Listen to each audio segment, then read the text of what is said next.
Hello and welcome back to the IVF Daddies podcast. Today I have the amazing Emma the Embryologist on board, which is just fantastic. I'm so thrilled to have her here. We first met at a conference where I was beguiled by her amazing way of explaining things in a way that I could understand. So there we go. Oh, wow. I hope for 10 years. Thank you for having me. I hope I'm not going to let you down with that introduction. Hey, Emma the Embryologist, welcome. Yay. How are you doing?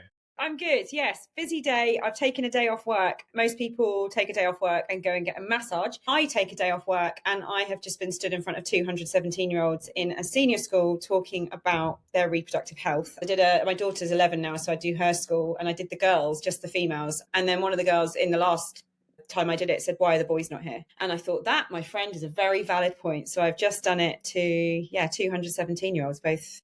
What did you talk about? So the talk is, why did no one ever tell me this? Which is the biggest comment that I get when I sit in front of heterosexual couples that have been trying to conceive, solo mothers by choice that are of an advanced maternal age, or same-sex couples who don't really know what their options are. The same comment I get is, why did no one ever tell me this? So I stood in front of them and I said, this is the title of the talk. They start off really liking me because I talk about things like reproductive systems and penises, and we say penis a lot and everyone has a bit of a giggle. But ultimately it then goes into what causes infertility, and we talk about aging and all of those. But then we start talking quite a lot about what is causative. I talk about infertility in two things: what can you control and what can't you control. Actually, some things you can't, but it's to be aware of what those red flags are and when to seek help. Some things you can, and we can't all bury our heads in the sand when our 17-year-old selves are all vaping. Now we know a lot about vapes and smoking and all the detrimental effects of sperm health and all of that. So I sort of start off as their friend. And then we get towards the end of the talk where it says, what's worse? Don't smoke, don't vape. And they all go, oh, no. But at the end, the conversation is, why did no one? Well, I've told you. So do with the facts what you will, but at least you have the information. Please share the presentation with us and we'll push it out. Yeah, it's a good one. It works really well. And what I love about it is you can sit in these schools now are so different to probably when we went to school. They've all got these amazing lecture theatres and the proper places where you can go and you're not all just shoved in a classroom. And actually you can visibly see these light bulbs coming on in their heads. And it is just magical watching them just go, my God, it's just brilliant. So that was my day off. How was yours? And of course, you're now here, so educating a whole bunch of people, which is great. I think that's one of the things in life, right? Why are we never taught about infertility? Why are we never taught about how to file your taxes and like running a bank account? Like, these are life skills that we don't ever get taught. And you just have to figure it out. I was talking to somebody last week. She said that she had gonorrhea and didn't know about it. That has now affected her. So we talked about that today because we talked about the causative factors. A lot of people sit in front of me with tubal damage from something that happened to them 20 years ago, like a silent chlamydia disease. And so I then just basically, it's basic maths. I put up a slide and say, okay, guys, how do we stop ourselves getting sexually transmitted diseases? And they just all look so ashamed. And I'm like, it's really simple. It's called condoms. I think we all know what they are. We just need to use them. When you start to relate that back to what that is going to potentially do for their future and their future selves, I think it becomes it is really massive, and they get it. It's about sitting in front of these kids and telling them the facts. These are 17-year-olds. They're mostly having sex, or they're going to be very soon. Let's just accept that and educate them. Yeah. So, well, it's the same with PrEP, right? So PrEP, when I was a teenager, wasn't around, and now it is. And you've got a lot of gay men using PrEP to, in theory, avoid getting HIV. And therefore, they're not using condoms. Therefore, what are we seeing? A rise in STIs. Exactly. Just because it's protecting you against potentially one thing, but it's all the other things that we like. The barrier method is... Anyway, so that was fun. Maybe I'm a bit weird, but I quite enjoy it. We love weird because you know what? I'm really weird too. So I went yesterday to see I was invited by a scientific group to look at some of the stuff they're doing with embryos. I was in my element because I don't come from a medical or a scientific background. I studied it at school. I loved it. Then went into finance and had kids and fell into this. Looking under a microscope at eggs, it was mind-blowing, amazingly fascinating. And maybe hopefully in your talks to schools, you're sparking an interest in people to get into this. What is this? Who is Emma, the embryologist? I know it's a mouthful. I didn't pick a great brand name, did I? It's a mouthful. Who am I? I'm an embryologist by trade. I've been an embryologist for 23 years.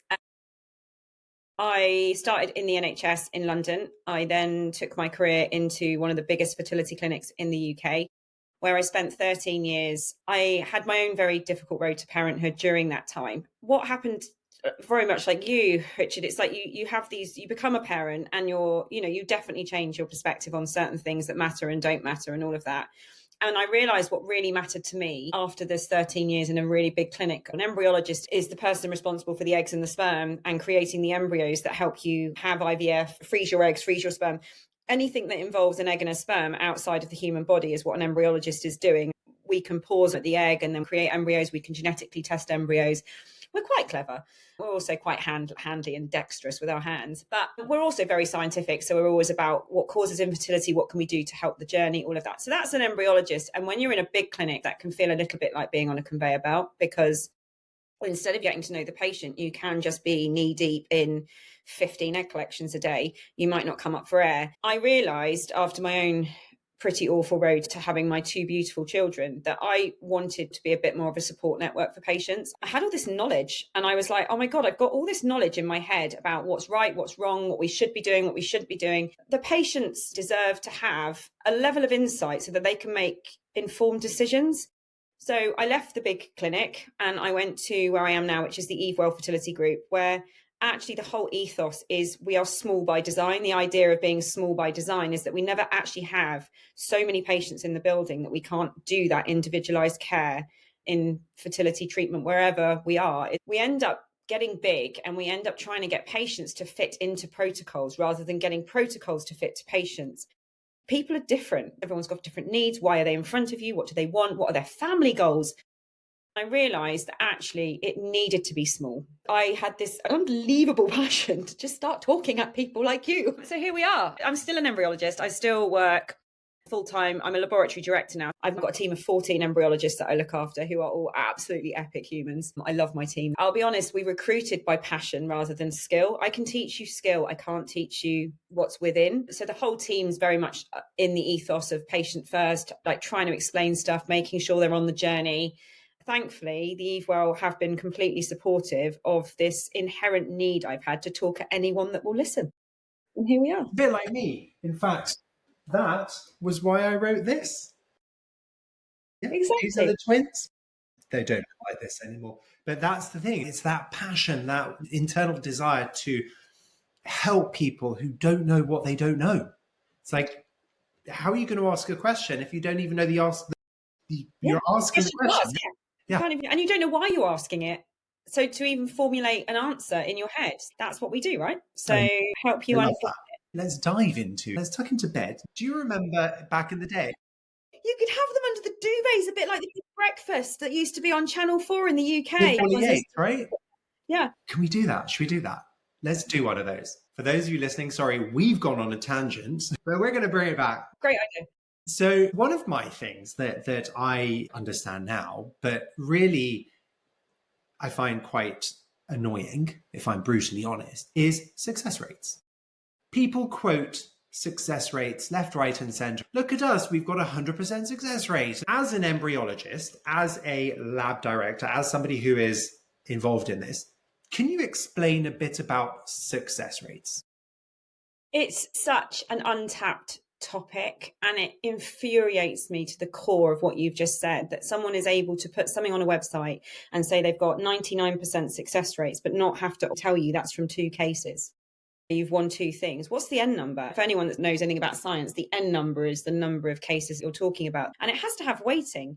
But I think what I would really love to break down is the difference in the way it's presented in success rates, because what patients are doing when they're looking at fertility clinics, because that's what we're here for, is like some people see on a success rate pregnancy rate per embryo transfer. So we're talking about how many positive tests did you get from the transfer events done in that clinic. And my question is, of course that's going to be high, and why do we care? We didn't go there for a positive test on a urine stick. We went there for a baby, for a family. So by putting stats out like that and presenting it as pregnancy rate per embryo transfer, why would you, as a normal Joe Blogs on the street, understand that that is not a baby? That for me is, we've put an embryo back, or 6, because it doesn't tell you how many embryos they put back either, and we've got a positive test. Well done. But the point is, that is not a success rate. That is not the success rate you went to that clinic for. And also, my really big, deep thing that I think we should get into is, what is success? Because actually, for me, the ultimate success is you having the family you always dreamed of. And that doesn't even mean having the baby. That means being so well looked after that you are able to create your family unit that you always dreamed of before. Are they having the right conversations with you to build that family? So the ultimate success needs to be brought back to all the successes that need to happen for you to achieve that ultimate success. I believe success is even having a nice GP that knows where to direct you and tells you at 6 months of trying, let's get you some tests, and doesn't send you away for 6 months so you're getting older. For me, that is a success. So would you go back to your primary care physician, your GP, the first person you're talking to, or your mum or your dad, or somebody going, this doesn't sound right, therefore putting you on a trajectory that leads you to an outcome? So that for me is success. Me walking into that school today could be the difference between a successful outcome for these kids and not, because I might have just given them the education they need to know what they need to do. So there is so much success that has to happen for you to be in a position where you even appear in those statistics on those websites. And let's break that down. So you walk in a fertility clinic and have treatment. The female providing the eggs is stimulated with drugs to create eggs in the follicle. If that works, that's a successful part. And we need to be really clear that at everything I'm going to talk about over the next steps, some people don't make it through. So some people will not have a successful stimulation, will never make it to egg collection. What stats do they fall into? Right? Do they ever appear anywhere? No. And if your clinic is underperforming, they might have lots of those patients because they're not doing a very good job from day one. But they're not being governed by that. And they're not being judged by it because no one's publishing it. So my next success rate is that you go to egg collection and it's done at the right time. So you get a good number of eggs and those eggs are mature. Mature being that they are capable of being fertilized. Success number 2, you've got eggs from the patient and you've got mature eggs because you've done the stimulation properly and it's worked. There are people that go and have an egg collection, it fails, and then we don't have mature eggs to use in the lab. They're not in a success rate anyway. They're not any story. They're just people that have started treatment and it's not progressed. They're not on a website. They're not published. No one's talking about it. But these are massive failures for these people. They've got to start again. Then I get into the really good bit, which I get really passionate about, because these are the lab success rates. So lab success rates are, we all work off in the Europe and actually the US as well, but probably different. It's called something different. We work off of something called the Vienna consensus, which is success based on stages that go towards creating embryos. So let's start with fertilization rates. And we're all judged on these, and we do actually have to submit these to the regulator. You have a competent success rate clinic and you have a benchmark success rate clinic on all the stages that make embryos. So stuff like fertilization rate with ICSI. In one clinic, that is 65%. Now that's acceptable. In my clinic, it's 85%. So as we go through this, Richard, I'm going to run some numbers. So we've collected 12 eggs from this woman. And in a really good clinic, 11 of those are mature. In another clinic, 8 of those are mature. Just to jump, so I'm going to do lots of interrupting. That's fine. How do you get them to be mature? So a lot of it's to do with the protocol. A lot of it's to do with how long someone is stimulated, how well they are stimulated, how well they are monitored, when that trigger is given. Some things you can change, some things you can't. Some women have low maturity of eggs. But as an overall ballpark, we expect 80 to 90% of eggs to be mature from the follicle if it all goes according to plan. The immature eggs are discarded? Yeah, they're discarded. So you've suddenly collected 12 eggs. Yes, episode 2. So you've got 12 eggs from both your ladies in 2 different clinics. And then in this lady, she's got 11 mature eggs and this lady's got 8. So she's got 11 chances at fertilization already and she's got 8. They've got different success rates already. You then fertilize those eggs in the 2 different clinics. I've got an 85% success rate, so I'd hopefully get 9 fertilized embryos. And in this clinic over here, we've got maybe a 65, which, by the way, like I said, is completely acceptable. It's in the margins. It's very much what we call our competent clinic success rates. But suddenly this lady here has got 9 fertilized embryos, and this lady here has got 5 or 6. Okay. So then we go into our embryo funnel, which I know you love talking about more than anything, is how many embryos off the back of those fertilizations, how many of those make viable embryos? So a viable embryo to me is an embryo that has the capabilities of making you pregnant and being transferred at what is called the blastocyst stage. Now, in the clinic I sit within, we are a benchmark clinic. So you've got your 9 fertilized embryos. I would expect 4 or 5 of those. I'm talking ballpark. There are obviously circumstances where this doesn't work because of fertility issues that are very complex. But overall, I'm expecting around 50% of those embryos to reach the blastocyst stage because the culture conditions are optimal. We use time lapse, it's uninterrupted, and we're really good at our jobs. So we would expect 4 or 5 blastocysts in this clinic. In the other clinic, where you've got your 5 or 6 fertilized embryos, and then you've got a conversion rate of 30%, you've suddenly got 1 blastocyst. Let's play out the scenario where this patient has the potential to fall into the statistics you see on a website, because only people that have embryos to transfer are able to get pregnant. Pregnancy rate per embryo transferred, however you present it, I absolutely think it should be live birth per embryo transferred, because that's what we are trying to create as families. The ultimate is to walk away with a baby. This patient here didn't get any embryos. She's not in those success rates because she doesn't have an embryo to transfer. The ones you see on the website are only the cases where the couples, the females, however it comes to it, the egg donor that has had an embryo to transfer. And there's this whole heap of success that has to go on in the lab before you're even in the statistics that sit on a website. So as a layperson, this is what I now struggle with. It's like, how do you even know that? You don't, right? You're just going on, well, these guys are this. I have a friend that went there. Like, they never give you data, right? You just have to go with the part where you've got an embryo and then we're going to be using it. That's the data you're using. Yeah. And so when you're looking for a clinic, quite understandably so, you're looking at, okay, I'm 37. Look, this clinic's got an amazing success rate and live birth outcome at the age of 37. And that's fine if 90% of people are getting there. But what if only 50% of people are getting there? To the point where they're actually in those statistics. And this for me, I don't have the answer. I hope that anyone that's now listening halfway through the podcast thinks I'm going to give you this miraculous magic tool. I'm really sorry. This is going to really upset you. I don't have the answer. My point is, like sitting in front of the kids in the school, this is about delivering facts. You have this massive light bulb moment that not all 37-year-olds in that clinic are going to be in those statistics, because there's going to be a group of them that never actually made an embryo to go in it. The point is, those are the questions we need to have. Those are the realities we need to face. And it comes back to me, in the UK and Europe, we call it the Vienna consensus. What are the KPIs in the lab? KPIs standing for key performance indicators. How much success is happening to make sure I get an embryo? Actually, my question a lot of the time is, what do you think my chances are of creating embryos in your setting? Say that again. What do you think my chances are of being able to create viable embryos in your setting that can allow me to get into those success rates that you publish on your website? That's powerful. I find it, and why should you be thinking about this?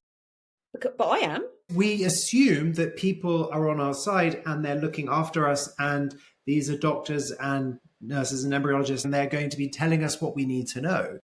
And I always say to anybody, don't assume.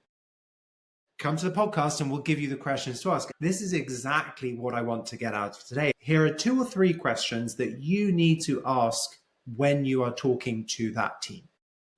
I love that. The first question I think I would always ask, and I think I did this on my Instagram, was 10 questions, probably a bit too intense, but hey, that's me. I'm nice and intense. The first question is actually, will you treat me? And the reason that's always my first question is because a lot of the way that clinics all over the world get really high success rates is they will actually filter out the really poor prognosis patients in the early stages. We know that as women age, or as their AMH drops, as your AMH drops below sort of 3 or 4, you are really challenging. It's a challenging situation to be in. It's about having really honest conversations that we are definitely going to struggle more to get you into those success rates you appear on the website, because we're actually going to start off with a pool of eggs that is quite small. So to tackle that, some clinics just won't treat people with low AMHs because AMH is anti-Müllerian hormone. So it tells me as a clinician, or it tells the clinician roughly how many eggs we can hope to achieve given your circumstances. Ultimately, the number of eggs we can get from you is the top of my embryo funnel. So the top of the bit where I sort of go into that reverse pyramid and start talking about all the drop-off that happens with embryo development. And there are clinics that won't treat patients with AMHs or low ovarian reserves because ultimately that affects their success rates they put on the website.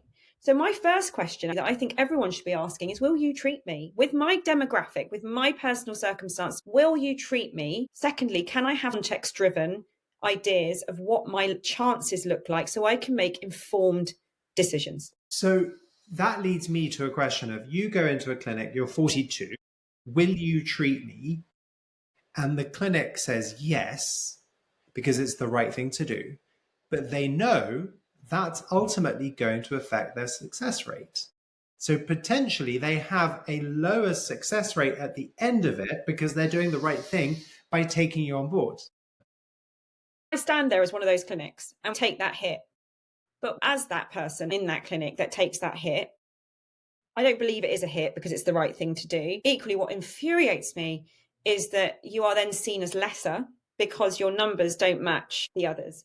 And that's something that we just have to live with. And it is the right thing to do. Not only will you treat me, will you have a discussion with me about my family goals? I might be 42, but I really did have this dream of 2 children. Is that possible? How are we going to get there? And not just, let's put some embryos back and make you pregnant and then leave you desiring a sibling in 2 years' time when it's almost impossible at 44 to try and attain that. Are you going to listen to me? If you are going to offer me treatment, let's be really honest about how that looks. I think all of this is about just managing and allowing people to not be misled into the purchasing of IVF life. It's about, okay, this is your MH, this is the amount of eggs we're going to get. Given that amount of eggs, what does our data tell us? I've got data for 1 egg, 2 egg, 3 eggs, 4 eggs, all the way up. Just for anyone that's listening, the tipping point, the sweet point seems to be around 6 or 7 eggs. After that, you get some really good, solid success rates. Under that, we're in interesting territory about what that drop-off looks like and how many people then don't have embryos to fit into that statistic on the website. I think it's really reasonable to have those conversations. I love that. So what you're saying is, will you treat me? What are my family goals? And my personal situation, how does that fit into the family goals, given your experience in this field? In this clinic, with your success rates, with your laboratory KPIs, all of that thing. And I think these are really valid, like I said, it's just knocking on the head the idea that the success rate you see on the website does not represent, I guarantee you it doesn't represent at least 20% of the people that walk through the door. Because even in top performing clinics, you can't get an embryo from every single patient that walks. You just can't. That is why we are so infertile as a human race. Some people don't want to hear it. I get it. It's really upsetting. But it's more upsetting when you realise you could have been told it and you weren't. And you've spent X amount of money and you spent X amount of time and X amount of emotion and you're with nothing. What is, for me, probably one of the hardest conversations I'm ever having is, this may not work for you. How do you deal with that? I think it depends why. Why are we saying it's not going to work? And I think it may not work for you. Is it? It may not work with your own biological gametes. Is that a conversation? That's quite a significant different conversation to, this is not going to work and you can never be pregnant yourself, because then you've got to have, I think a lot of it comes from the doctors. I definitely have had some really difficult conversations over the last couple of years when it's come from the embryos, and it's about, it's probably genetically based or genetically led. But I think it's about also being, as a clinic, being really confident and okay with the fact and doing the right ethical thing is to say, I'm really sorry, we can't offer you treatment, because that would be the wrong thing to do, given what we know. These are the options. And actually being the person that says, no. Right, we can't do it because of X, Y, and Z. You're not open to interpretation. You're literally saying, these are the reasons why. Back to the whole success of the clinic. That, in effect, is also a way to say to them, okay, it wasn't the outcome you wanted. Here are other choices that we can give you, which could lead to that family goal. You want 2 children, maybe there's an egg donor or a sperm donor, or you wanted to be pregnant and you can't, therefore here's a surrogate. Your family, the dream that you have is still there. It's just achievable in a different way. Supporting that person with those counselling, whatever that move is. But actually, I think it's incredibly powerful to be in a clinic that is willing and ethically responsible enough to say, no, on this level for this reason, and this is what we're going to do. Because I think deep down, obviously all patients are desperate for the end goal. But actually, when you've been through this for many years, some of the desperation comes from someone giving you a clear level of closure, being able to move on and not dangling the carrot anymore. And I think that is patient care. 100% patient care. Being the person that allows that person to grieve whatever that path was before we move on to another path. I think you allow them to grieve and close that chapter rather than keep it going. Well, we had a conversation with one of our doctors who was like, you need to grieve for the child that you wanted, and you need to be open to have the child you're going to have. And that grief process is brutal because it's a dream. Exactly. It's taken away. Yeah. Wow. And it's very real to people when they sit in front of you with that dream. I just think it comes back to the same word, doesn't it? Being responsible, being open, being transparent. Let's face it, success rates are what they are. And not a lot of people are like what I'm going to say, but it's fact. This is the fact. I would love people to, after listening to this, look at those success rates on the website and understand there's so much more about it than just what number they have chosen for you to see. It presents a number that is probably their favourite one. Marketing ploy. Marketing. I saw an amazing one the other day that said something like 70% pregnancy rate, and then it was in a tiny little thing, and like we just said, it was positive test. And I know that from positive test to baby, depending on how you're getting there, whether those are unscreened embryos, screened embryos, PGTA tested, there is a potential 15% loss in all pregnancies. We know that any female over the age of 35 using unscreened embryos, miscarriage of any description is 1 in 3, 1 in 4. So it feels really misleading to put a statistic that's so huge up there. Little print underneath. It really upsets me because, like you, I've lived a very different but difficult road to parenthood, and I know how misleading those numbers are. You put every single bit of hope and dreams into looking at that going, this is going to be me. Yeah.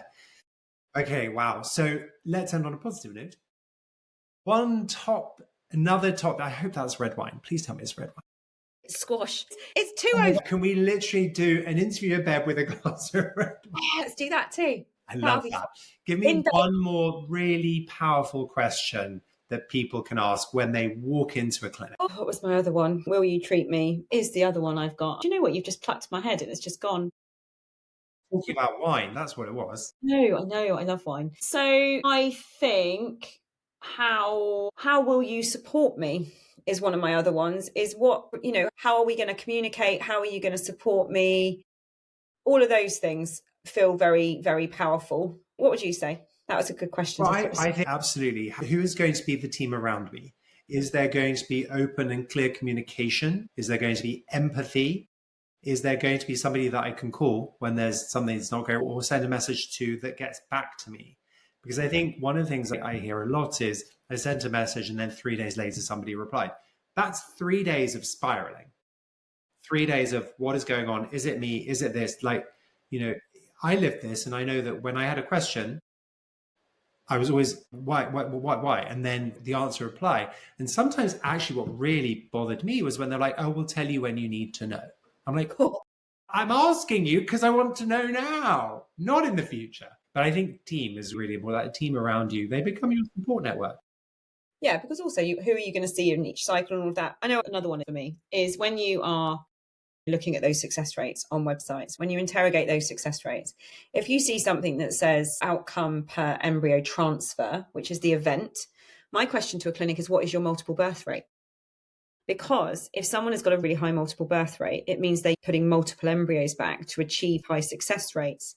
And that, in my personal opinion, is not patient care, because as we know, you are so blessed. You have twins. They are brilliant, but twins are a difficult pregnancy. Triplets are a difficult pregnancy. Higher order multiples are a difficult pregnancy. And we are in a space now, many years down the line, that we are utilising one embryo at a time to make sure that the pregnancies are healthy and straightforward and come as complicated as little. That also means you take a hit in your success rates. because But you're that's doing another a question. single embryo transfer, and maybe it takes, maybe it doesn't. If you do two, you can double that chance, right? Well, you can definitely increase it, right? When you are looking at statistics that don't talk about per embryo transferred, as in how many are going back, my question to that is how many of those are multiple pregnancies? Because if it's sitting above sort of 6, 7, 8%, then you definitely are utilizing more embryos than you need to. And also then the flip side of that is how many of your transfer events are single embryo transfer events. For me, that should be well over 90 in the clinics. So that's a really key one to try and understand or interrogate the statistics a bit better. Emma, the embryologist, the expert from the Evewell. God, that alliteration is phenomenal. Thank you very much, my love. You are phenomenal. Thank you. And we will definitely have you back on. Thank you so much for having me. Thank you. Thanks a lot. We'll talk soon. Bye. Thank you for listening.